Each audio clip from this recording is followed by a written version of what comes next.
Welcome back, WNST, Towson, Baltimore, and Baltimore Positive. We're going to be talking about all of our WNST sponsors here during the holiday season, certainly through Black Friday and the buying season, as it were.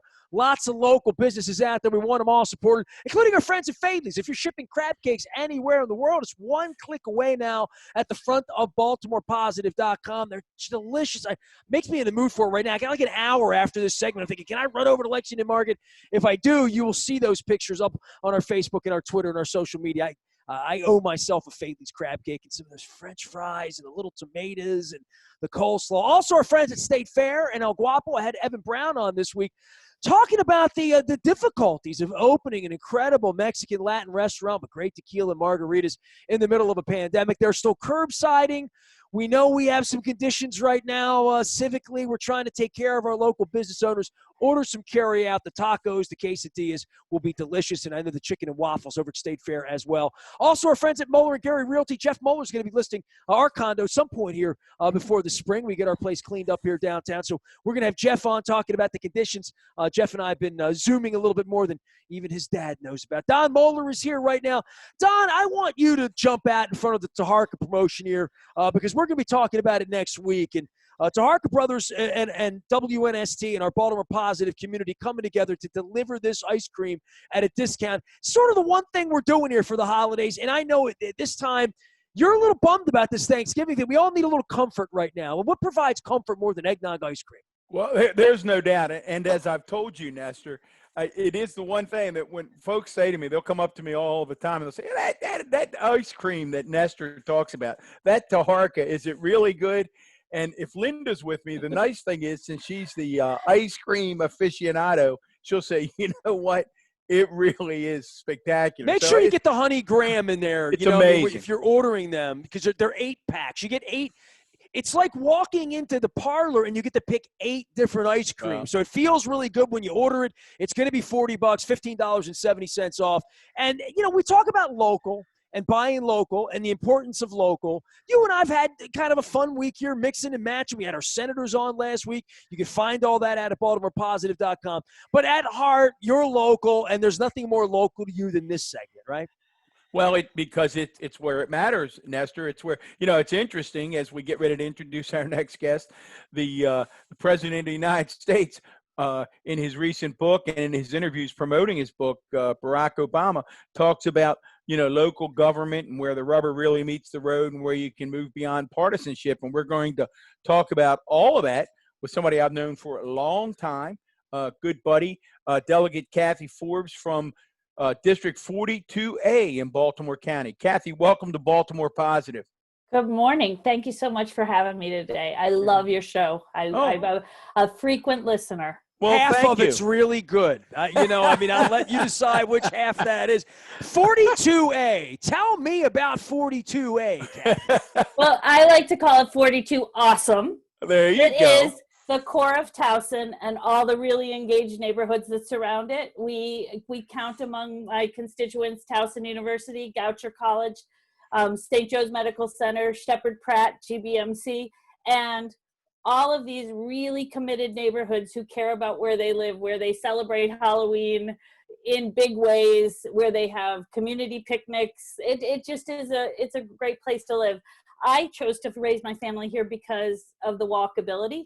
I was living in Baltimore City and loved being able to walk there. And I found a place where I could walk my kids to the library. I could walk my kids to the grocery store. We have a park at the end of the street, and we know our neighbors. I feel like when people want to live this close to their neighbors, it's because they want to be in a community. Well, we're not going to broadcast your address, but we will say that for those folks that know you, Nestor, Cathi lives, if there is a quintessential Towson or Baltimore County street, it is where Cathi lives. It's safe to say, Cathi, that there's at least pre-COVID, I'll say, and we'll eventually be post-COVID. There's not an event or a holiday that goes uncelebrated as a community on your street. Is that safe to say? So that is safe to say. and I'm happy to be part of all of it. Well, you Yeah, know, no. my radio tower sits in you know where you were located and where you represent, and we talk so much about. Look, I live downtown now, and it really has been a weird 6-month period where we don't get out to Towson much, you know, and the things that move us around, the events that move us around, all the things that, I mean, again, my property, my investment, all of that is in your district, our district, right?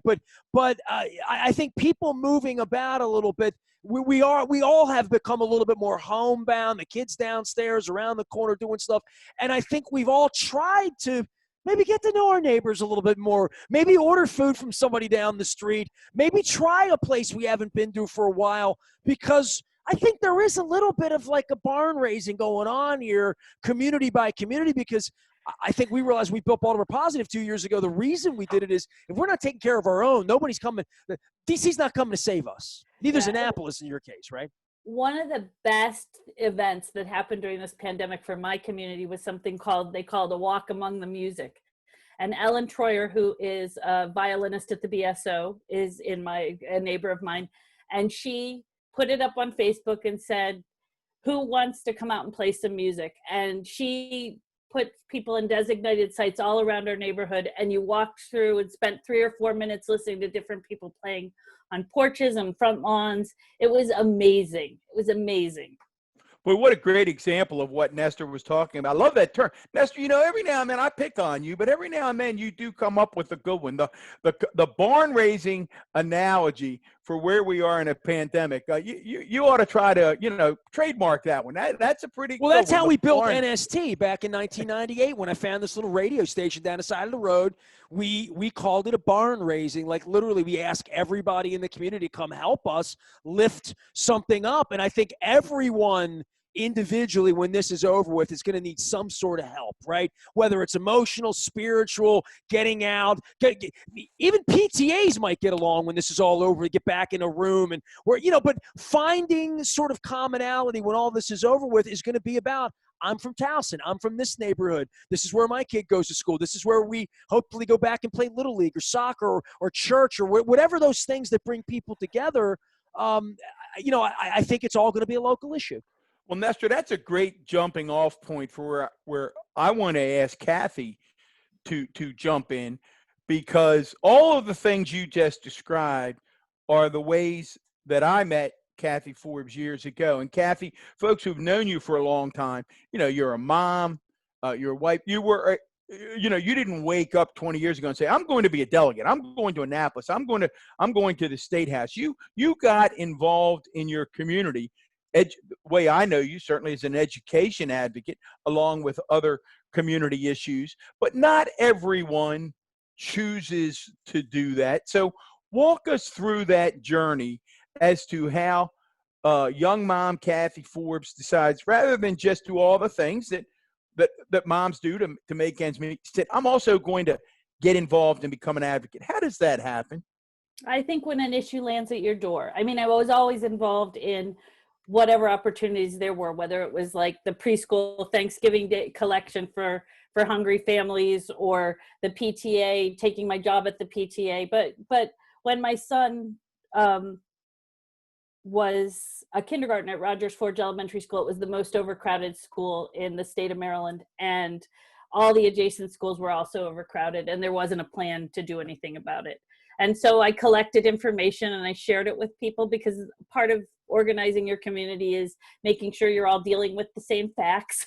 Like, this is the situation, this is the problem, and we really need to ask our government for a That's solution. never been more clear than it is today. You can say that one twice, right? Cathi, give me a history lesson. I'm trying to go back now. Is that the famous yard signs? The 451 signs? 451. Tell me. Let me say it again. The 4 elementary schools that serve the core of Towson are 451 students overcrowded today, growing to over 800 in 5 years. Nestor, I was out there. I was on the other side. You couldn't drive anywhere without seeing a 451 sign.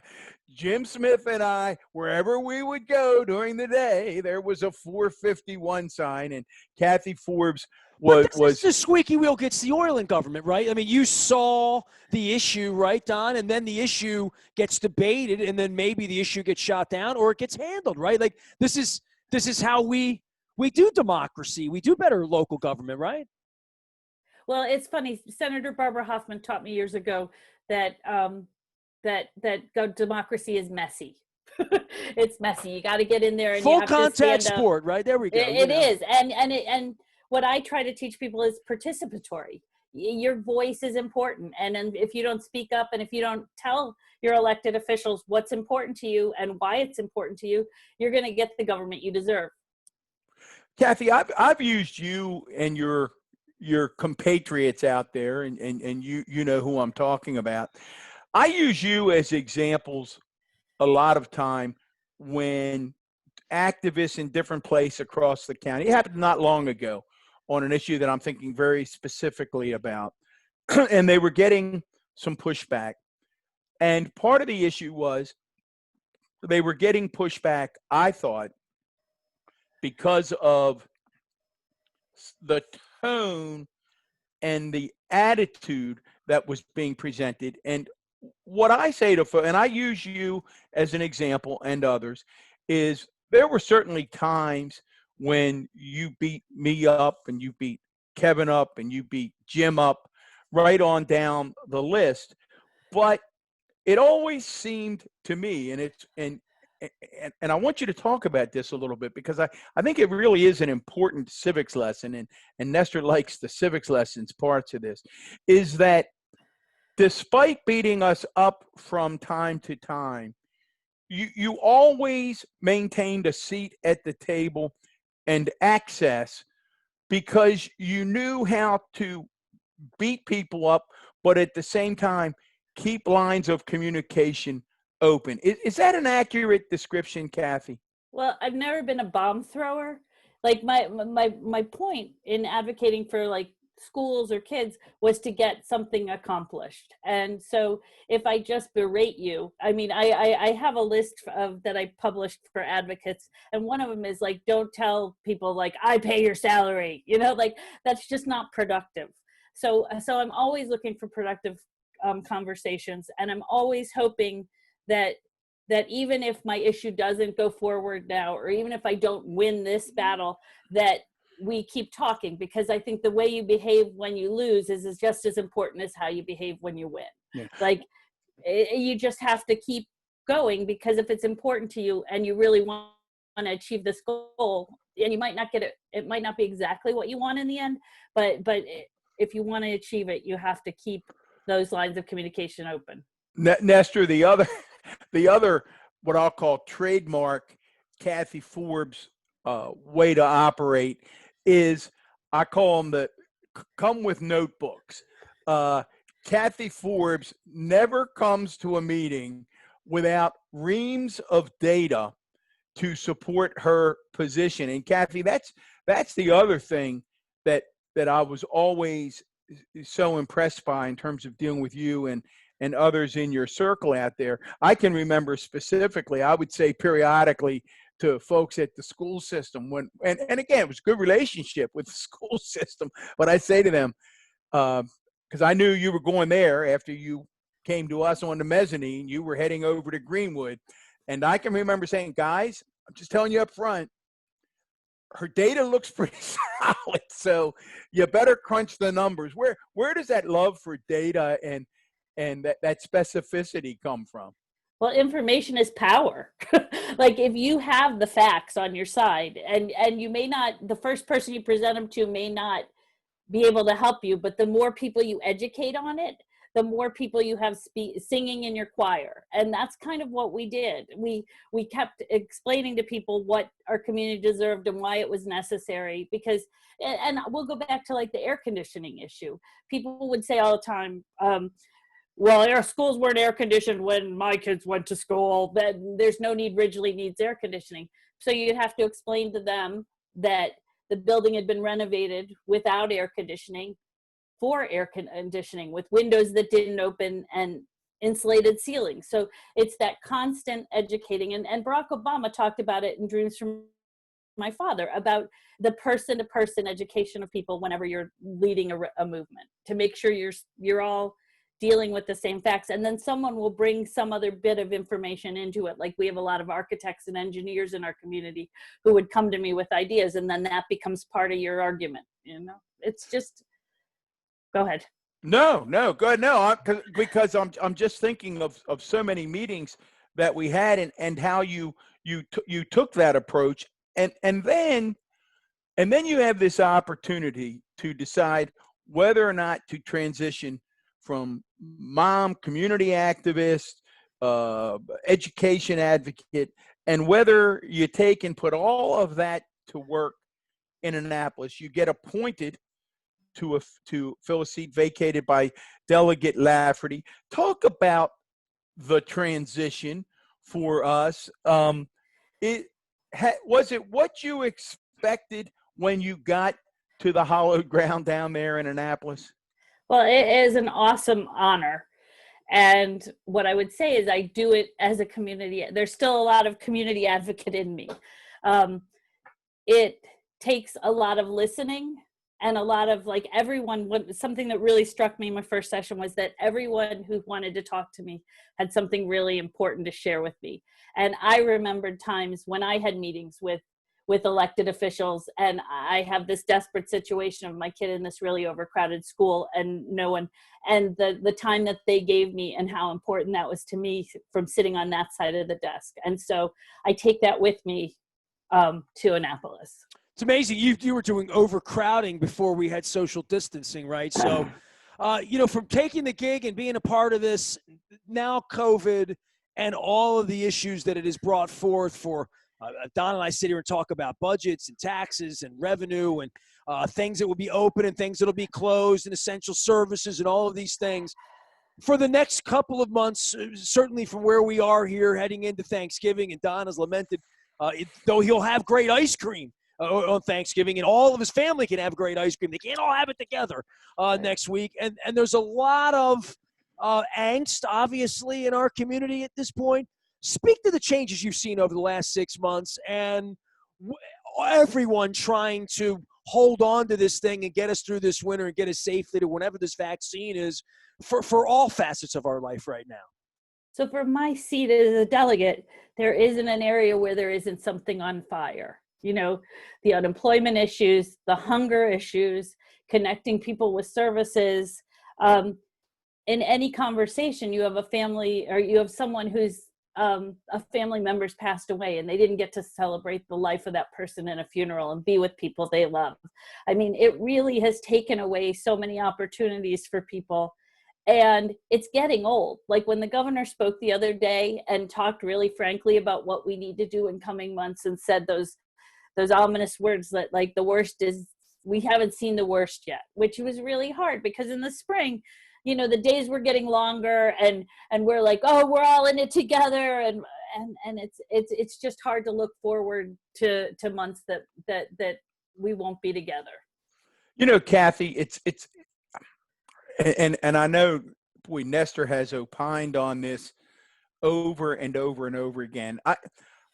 It's so frustrating because, the governor came out, and regardless of what you feel about Larry Hogan on a variety of issues, for the most part, he's gotten high marks on this. I think there's some valid criticism of his efforts to work with local government. For some reason, he appears to have shut out local county executives and mayors, and that's a little disappointing. But getting back to the other day, again, in the state's effort and the county's efforts to try to limit gatherings and say, look, I know you all, and Nestor, he points my situation at as well. I mean, people who know me, I love Thanksgiving. It's far and away my favorite holiday. We typically have almost 40 people. This year we're going to have 2. Yeah, I usually come over around 6:30 and wreck it, and get what's left, right? So we're going to have 2, Linda and me. And I thought, it's painful, but I get it. It's the right thing to do. And I happened to see, I won't mention who it was, but someone that probably the three of us know today on their social media stream just attack the governor on the thought that we would even think about asking people to limit their gatherings, and then 40 or 50 people attacking the governor on how stupid it is to even suggest that people and I'm thinking, Kathy, I continue to try to come to grips with, when did fighting a pandemic become such a political issue that people get enraged almost as if we're choosing political sides? Do you hear that as a delegate? Do you get embroiled in that? Well, I do believe like the best way to get through this would be like the federal government helping the states and the states helping the locals and them all working in some sort of concert together. Like, that would be our best case. We didn't really get that from the outset. And I feel like when you hear like the superintendent of the Baltimore City Schools saying she's negotiating prices of testing, like that really shouldn't have been her job. Right. Like she's got a different job. So and that's not going to change, Kathy, for the next 65 days. Right? I know. And so whatever we can do to work together, and the science part of it, like I'm going to trust an epidemiologist in this case, because that's what they study and that's what they know. And so I encourage people to listen to the science in this. There are days I wake up and I think, my education was superior over in Eastern Baltimore County, but I paid attention in science class, and I had a long conversation with Todd Schuler. You can go find that out, one of our great sponsors as well, this week, about science and the greater understanding of the citizenry of it. And to my point, I never made it to biology in ninth grade, right? Mr. Schuler never taught me there because I sort of quacked out around ninth grade and went into the writing side of things and the journalism side. And so I don't have any more of a greater scientific knowledge than anybody else, but I know enough to listen to the scientists, right? Like literally, that was what we were taught to do, was listen to people that were smarter than us. This has been a very, very difficult time, I think, for communication for a lot of people about the science part of this, because to your point, you have constituents, I have friends, Don has friends that will be gathering next week, middle fingers flying, saying we're having Thanksgiving at our house, and something bad might happen, something bad might not happen, but bad things are going to happen all over if that happens in this country next week. Listen, I had a reporter recently tell me that they were out doing a story, and I mean, this is the environment that we have to figure out how to get through. They were out doing a story, and someone came up to them, obviously a supporter of the president, and they were doing a local story. This was a local news story. And someone came up and started to scream at them and call them fake news and say that the virus was all trumped up by the media, and then got right in their face and started to breathe as hard as they could, like pretending to infect them. I mean, this is not normal stuff, guys. This is not normal stuff. It isn't. And years ago, I saw PM Forney speak on choosing civility, and he thought that was necessary then. Like what we're seeing today is just reprehensible. Like the way people treat each other, and like there are very good things that have come from social media. Some of the community organizing, like I did a food drive in 24 hours. I got 3,000 food items delivered to my front porch because we needed them for a food distribution on Friday. So it's good for those things, but those arguments that you're never going to win on social media that devolve into the gutter are just not, they're not good. It's counterproductive, right. in every way. And I would say at this point for all of us as we go into this thing, we're really going into sort of an uncharted sort of area for all of us. And I think for government, and certainly for local government during this transition as well, right? You said every part of it's on fire, and I guess it's a little bit of a whack-a-mole game for all of you trying to get us to the other side of this, literally. And be there for people. I mean, there are things that government does well. And one of the first things I really applaud the Olszewski administration for the food distributions they've done, because imagine not knowing what you were going to feed your kids tomorrow morning. And imagine that someone can give you a box of fresh produce, a dozen eggs, a gallon of milk, and some food. And so there's one of your worries lifted. Well, you know, Kathy, you mentioned county executive chefs' effort to get food to folks. I know one of the organizations that's near and dear to your heart is the Student Support Network, and you've been there from the beginning. Tell our listeners, and again, we're with Delegate Cathi Forbes, Delegate 42A out in the Towson area. Tell us a little bit about the Student Support Network, and there may be folks out there who want to get involved in it but don't know about it. So tell us what it is.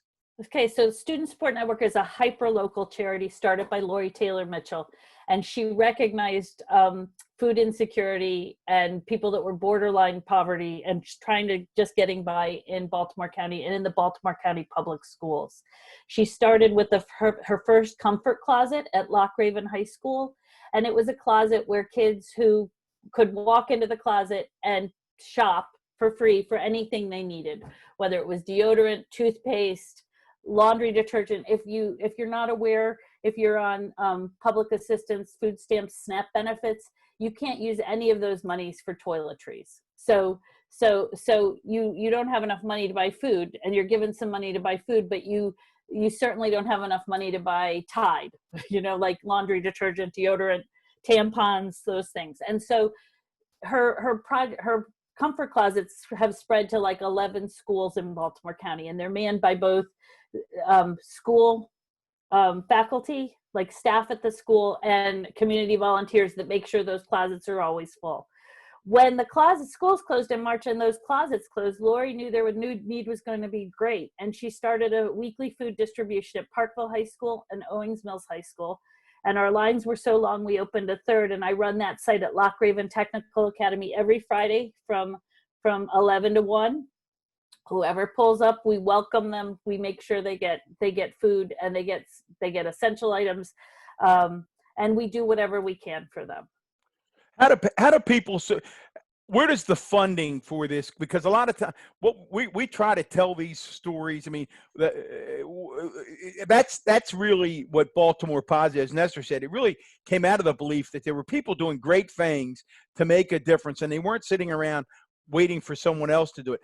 How do folks? What's happening at Loch Raven High School, Don? This is 50 feet from my front door, literally. There right you down go. the hill. How does it get funded? How do people get involved if they're driving around right now and they go, I gotta feel better about something. I want to help support the Student Support Network. How do they do that? Their website, studentsupportnetwork.org. You can donate your time, you can donate your money, you can donate items, and all the information on how to do those things are on their website. So it doesn't get much easier than that. Kathy, but before we let you get out of here, one of the things we hear all the time, people are fed up, and I don't know that they always believe it, but they're fed up with partisanship. A lot of times you'll get this pox on both their houses. Nobody's willing to work together. Nobody's willing to put partisanship aside. Pull the curtain back for us in Annapolis. Is that true in Annapolis when you got down there, or is there an ability to work across party lines to do what I call the people's work? So the gridlock in Washington, D.C. hasn't set in Annapolis yet. I mean, I was welcomed by members of both parties from all across the state. I had the privilege of working with these people that come to Annapolis with all these different life stories and different views. It was an awesome experience for me. The other thing is, as an elected official, when people call me for help, I don't ask if they're a Democrat or a Republican. I just try to help them, and I believe in my heart that is true of the people, my colleagues in Annapolis. I hope that's true across the country, right? Like I've never really heard it put that way. I mean, I've never heard an elected official say that you don't ask, you don't care, you don't know. I'd like to think if you're a Republican in California, you can still pick up the phone and get help, right? Or vice versa, absolutely. Democrat in Alabama, right? Right. Kath, we can't let you get out of here. As an education advocate, as a mom, we try to talk to everybody who's had these experiences, and it's more in the news than ever with New York City just shutting down again. 300,000 students. Give us your take from both perspectives, a parent's take on trying to make virtual ed work, and then your concerns about virtual ed, because I know you and I have talked offline. My concern, particularly about children who don't have the same resources as others, when we come out of this on the other side, I'm really afraid that we're going to see disparities in a way that we've never seen them before. So we knew there are inequities in the system going into this. Like, we knew that Kerwin like blew the lid off that. We knew it, but then we saw it like with the work of the Kerwin Commission. And I agree with you. There, on the first day of school, like, my Facebook feed is filled with kids who have parents who have set their kids up in offices and stuff.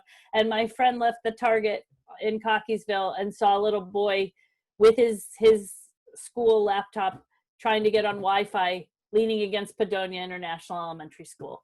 And another girl was sitting there. She didn't have a BCPS device, so she was trying to get on to school with her mom's phone. Like, the inequities are great, and we will have to do work to fix that. I mean, the whole thing is bad. Like, there's not, like, someone put it to me, when bad things happen, bad things happen. And the pandemic is bad, and it has affected education in ways, both the stress on families, the stress on teachers, and the kids, we don't know where they are. You know, that's what keeps me up at night. You know, Kathy, I've watched, Nestor's heard me say it, you know, because I've posted about it.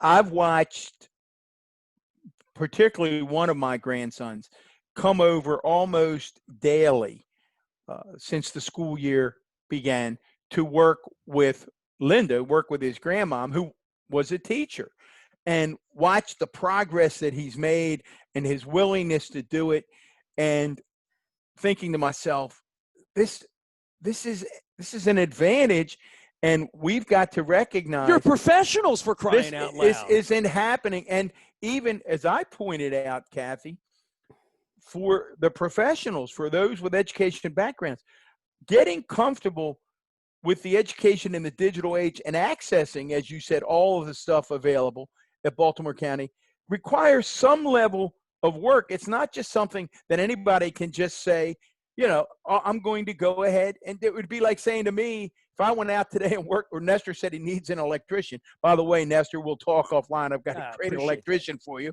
But if somebody said to me today, go out with the electrician, hey, Don, things are going to be different. I need you to go out and wire the house, or I need you to go out and replumb that house. I wouldn't have a clue where to begin. And it's just very different. And we basically have said to thousands of people all across the state and the nation, now we need you to help and teachers have killed themselves. I think the work of teachers has been remarkable, Kathy. And a lot of those teachers are parents themselves. So they have kids in their own homes that they're trying to manage their own children in this educational process. It's just not really, it isn't ideal. And there were no perfect solutions to this crisis. Yeah. Well, there was no plan for this, and there was no handbook for any of us. You know, I think we're all trying to make our way through. Cathi Forbes joining us here, 42A local. Doesn't get any more local than that, Don Moeller. No, it doesn't. And before we let Kathy run and get back to all the hard work she's doing, Kath, what should we expect in Annapolis? Seems to me there's going to be budget talks. We've got vetoes to discuss whether to override. I mean, I know you're talking to your colleagues all of the time. We're only about 2 months out. What should we expect as citizens? Our budget looks better than we ever anticipated it would look, but there'll be hard decisions to make going forward. I believe we should continue capital spending, because that's what keeps the wheels moving, keeps businesses in the supply chains, businesses going. We don't really know, we're not on the other end of it yet. So we're still in the thick of it. So we're going to be making conservative decisions to make sure that we do, this does the least harm that it can do. Boy, Kathy, you just made a point as we move to wrap it up here. I don't know that I've heard others make it. I'm going to encourage you to make it over and over and share it with your colleagues, is that the Built to Learn Act, which was also vetoed by the governor going along with Kerwin, which is the school construction component. Not only is it good for education, not only is it necessary on that side in terms of taking care of our infrastructure, but your suggestion right there, but Don, it's also a stimulus bill.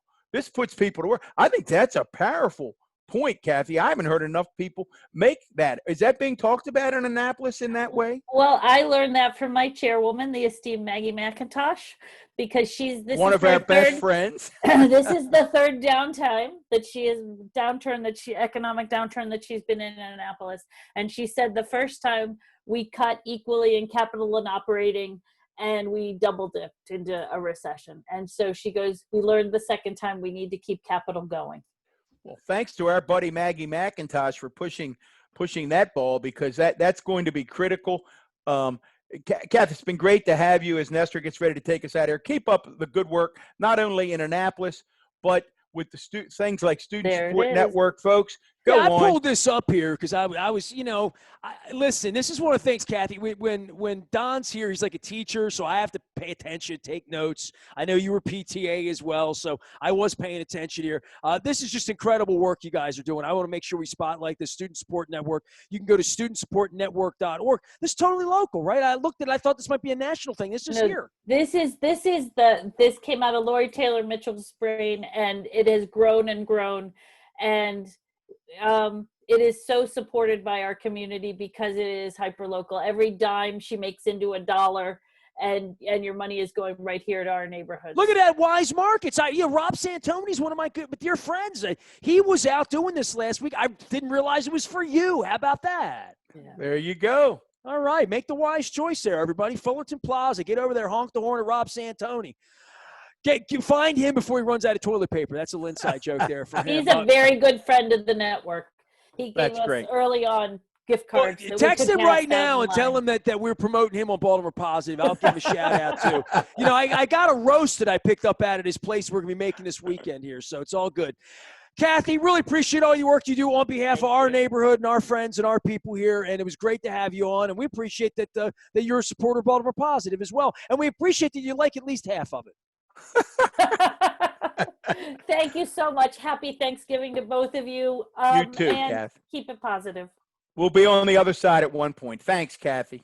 On behalf of former Baltimore County Executive Don Moeller, I am Nestor Aparicio. You can find all of our sports stuff at WNST Baltimore Positive now. We have a whole sports section for all of the news stuff we're doing, the local stuff, the art stuff, the rock and roll stuff, the political stuff, and trying to lift our community through some education about education. I am Nestor. We are WNST.net, AM 1570. Towson, Baltimore, 42A. And we never stop talking Baltimore Positive.